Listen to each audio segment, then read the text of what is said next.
बहुत समय पहले की बात है। एक छोटे से गांव में एक धनीलाल व्यापारी रहता था।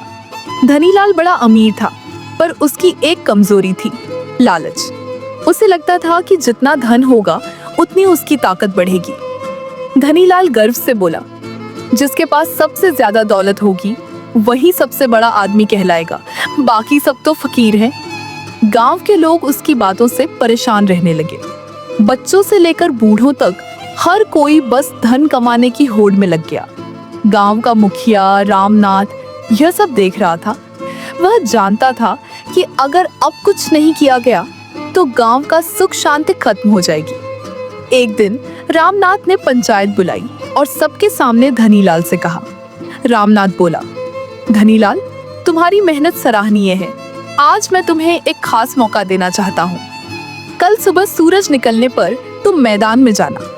जितनी जमीन तुम सूरज डूबने से पहले नाप लोगे वह सब तुम्हारी होगी, लेकिन एक शर्त है, जहाँ से चलना शुरू करोगे सूरज डूबने से पहले वहीं लौट आना जरूरी है। अगर ना लौटे तो सब कुछ खो बैठोगे। धनीलाल की आंखों में चमक आ गई। उसने मन ही मन सोचा। धनीलाल लालच से बोला, वाह, ये तो सोने पर सुहागा है। मैं इतनी जमीन ले लूंगा कि सारी उम्र चैन से जीऊंगा। अगली सुबह सूरज की पहली किरण के साथ धनीलाल मैदान में पहुंचा। रामनाथ ने उसे एक लकड़ी दी और समझाया। रामनाथ धीरे से बोला, ध्यान रहे धनीलाल, सूरज डूबने से पहले वापसी जरूरी है, वरना सब व्यर्थ हो जाएगा। धनीलाल ने सिर हिलाया और तेजी से दौड़ पड़ा। वह इधर उधर लकड़ी से निशान लगाता गया। धनीलाल बोला, ये खेत भी मेरा, वो नदी का किनारा भी मेरा, वो जंगल भी मेरा। उसकी आंखों में बस और की लालसा थी। वह सोचता रहा। धनीलाल स्वार्थी हंसी के साथ बोला, थोड़ा और आगे बढ़ता हूँ, वहां की जमीन भी बहुमूल्य है। समय बीतता गया। सूरज अब सिर पर था। पसीना बहने लगा, लेकिन धनीलाल का लालच कम नहीं हुआ। फिर अचानक उसे याद आया कि वापसी भी करनी है। वह घबराया। धनीलाल डरते हुए बोला, हाय, इतनी दूर आ गया हूँ, अब लौटना कैसे होगा? वो वापस मुड़ा और तेजी से दौड़ने लगा। सांसें फूल रही थीं, पैर लड़खड़ा रहे थे, लेकिन मन में एक ही जिद। धनीलाल बोला, नहीं, मैं हार नहीं मानूंगा, मुझे वापस पहुंचना ही है। गांव वाले दूर से उसे दौड़ते देख रहे थे। सूरज अब क्षितिज को छूने ही वाला था। धनीलाल ने आखिरी ताकत से दौड़ लगाई। जैसे ही उसने चबूतरे पर लाठी पटकी, वो वहीं गिर पड़ा और उसकी सांस थम गई। गांव में सन्नाटा छा गया।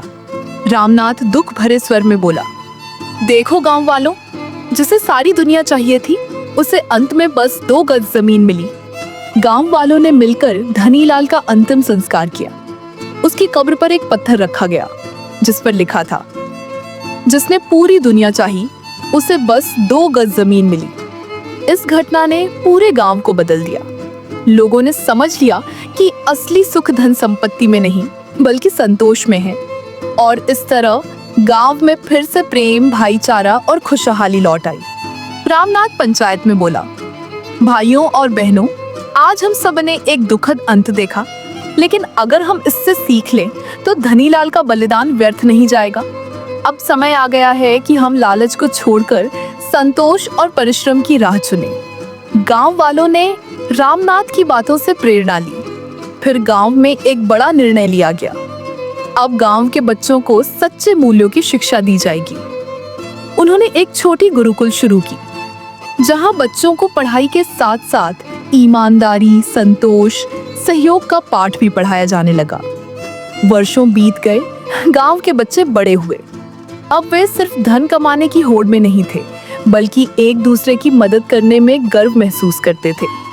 एक दिन एक नौजवान जिसका नाम आरव था, पंचायत में आया। आरव जोश में बोला, मुखिया जी, हम चाहते हैं कि गांव में एक ऐसा बाजार शुरू करें जहां न कोई ज्यादा मोल भाव हो, न लालच, सिर्फ ईमानदारी से लेन देन हो। जो भी वस्तु बेचे वह सही दाम ले और जो खरीदे वह आदर पूर्वक खरीदे।